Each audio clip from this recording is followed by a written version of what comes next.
এইবার রাধা আর কৃষ্ণকে আলাদা করা অত্যন্ত জরুরি হয়ে পড়েছে।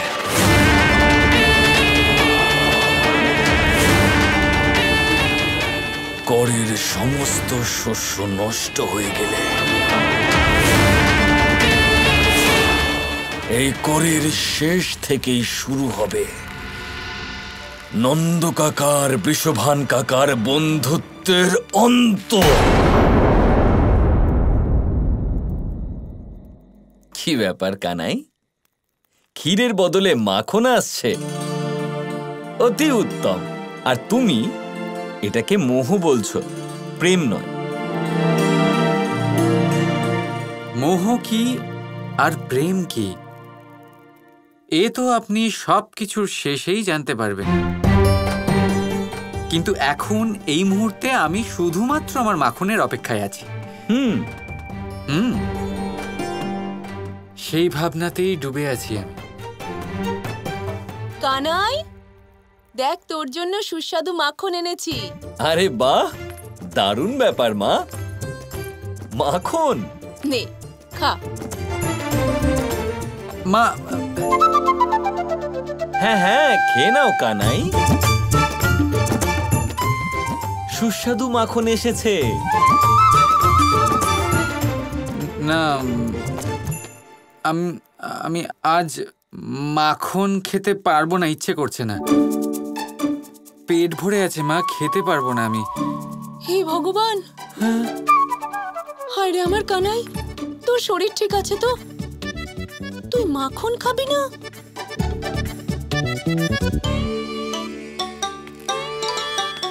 খাবে না কেন মা? কিন্তু তোমার হাতে খাবে না। কি বললি তুই বলরাম?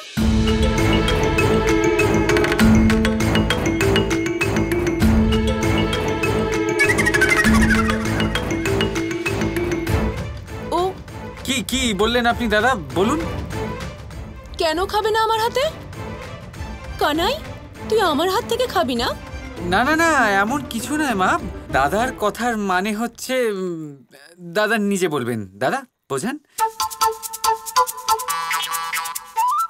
হ্যাঁ, মানে মা, আমার কথার মানে হচ্ছে যে আসলে ওই কানাইয়ের পেট ভরা তো, তাই কারোর হাতেই মাখন কেন খাবে বলো? খাবে না তো? খেতেই পারবো না। হ্যাঁ, এটা তুই ঠিকই বলেছিস। কানাই, যখন তোর খেতে ইচ্ছে করবে আমাকে বলবি, আমি আবার বানিয়ে দেব। হ্যাঁ,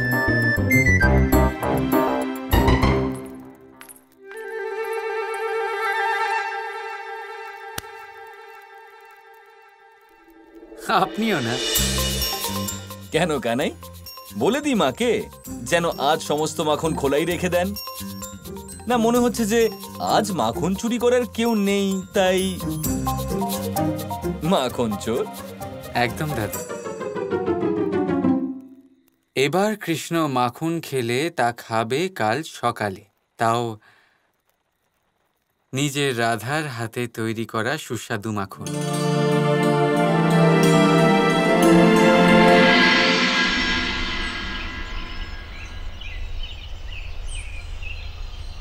আরে সাবধানে দেখো যেন কিছু না ভাঙে।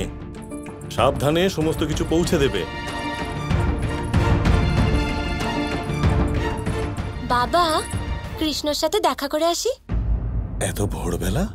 হ্যাঁ বাবা, কাল আমি সারা রাত জেগে কৃষ্ণর জন্য মাখন বানিয়েছি। যদি এখন না দিই তো খারাপ হয়ে যাবে। রাধা, আমি তো ভেবেছিলাম তুমি তোমার বাবাকে এই ব্যাপারে কিছুই হয়তো বলবে না।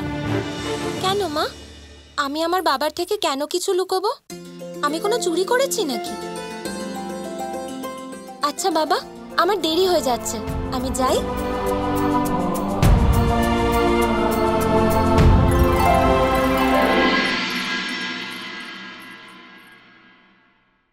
প্রধানবাবু, প্রধানবাবু, তাড়াতাড়ি বাইরে চলুন।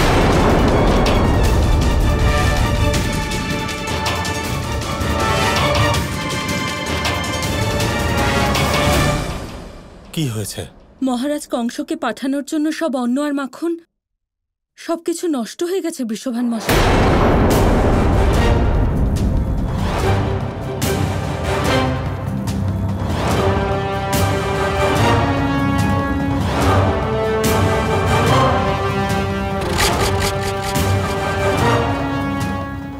এটা কি করে সম্ভব? রাত অবধি তো ঠিকই ছিল। জানি না এসব কি করে হয়ে গেল। আর মহারাজ কংসের ক্রোধ তো আপনি জানেনই। এবার যে কি হবে। এবার মথুরায় কি পাঠাবো? মথুরার জনপথে যদি বর্ষণা থেকে কর না পৌঁছয় তাহলে ক্রোধে মহারাজ কংস যা খুশি করতে পারেন। আর এই শেষ মুহূর্তে যদি আমরা ওনাকে সত্যিটা বলেও দিই, তাহলেও তো উনি ভাববেন যে আমরা ওনার সঙ্গে মিথ্যে ছলনা করছি।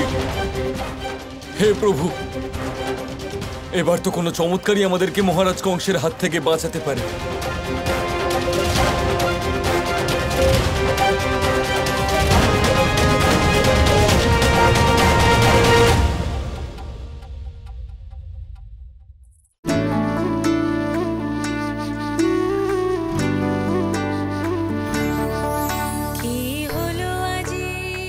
অদ্ভুত আর আশ্চর্যজনক, তোমার হঠাৎ করে কৃষ্ণর সাথে বন্ধুত্ব কি করে হয়ে গেল, তাও এত গভীর? এমনিতে কৃষ্ণর ব্যাপারটা তো বুঝেছি, ও তো শুরু থেকে তোমার সঙ্গে বন্ধুত্ব করতে চেয়েছে, কিন্তু তোমার মধ্যে এত বদল কোথা থেকে এলো? ব্যাস, যেন স্বপ্ন থেকে জেগে উঠেছি আমি। যখন কৃষ্ণকে বুঝলাম, চলে এলো বদল। না না না না না, ব্যাপারটা তো অন্য কিছুই। কি ব্যাপার? আমার মধ্যে কোনো বদল হয়নি।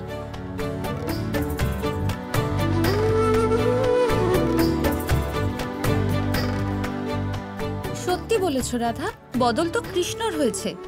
ভাবো কিভাবে সাধারণ একটা গোয়ালা বীর হয়ে ওঠে, তোমাকে হাসতিন আর বকাসুরের থেকে বাঁচায়, কখনো বেশ ওস্তাদ রাধুনি হয়ে যায় আর তোমাকে মিষ্টি ক্ষীর বানিয়ে খাওয়ায়, কখনো অগাসুরের সম্মুখীন হয়ে তোমাকে ভয় মুক্ত করে। কেন কেন? হে নারায়ণ, এ তো কিচ্ছু বুঝতে পারে না। সবকিছু স্পষ্ট রাধা, কেউ শুধু বন্ধুত্বর জন্য এত কিছু করে না। তুমি বলো, করে নাকি? রাধা, এটা বন্ধুত্ব নয়, এটা প্রেম। কি?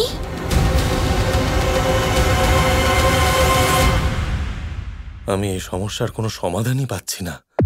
এর থেকে কি করে মুক্তি পাবো বুঝতে পারছি না। পাবেন কি করে শুনি?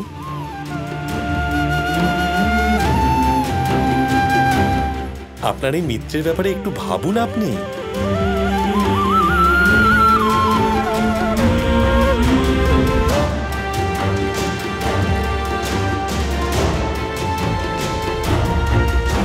আমি থাকতে কোনো সংকট, কোনো সমস্যা তোমাকে ছুঁতেও পারবে না বৃষভান। আর আমাদের মিত্রতার এই বন্ধন সমস্ত সংকটকে জয় করবে।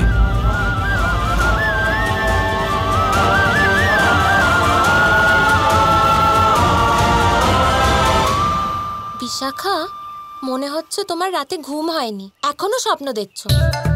যা ইচ্ছে বলে যাচ্ছ, না ভেবে চিনতে। কেন? কি এমন ভুল কথা বলেছি আমি? ভেবেছও ভুল আর বলেছও ভুল। আমি আর কৃষ্ণ শুধু ভালো বন্ধু, ব্যাস, তার বেশি কিছু নয়। চলো চলো তাড়াতাড়ি চলো, চলো চলো তাড়াতাড়ি চলো, চলো তাড়াতাড়ি চলো।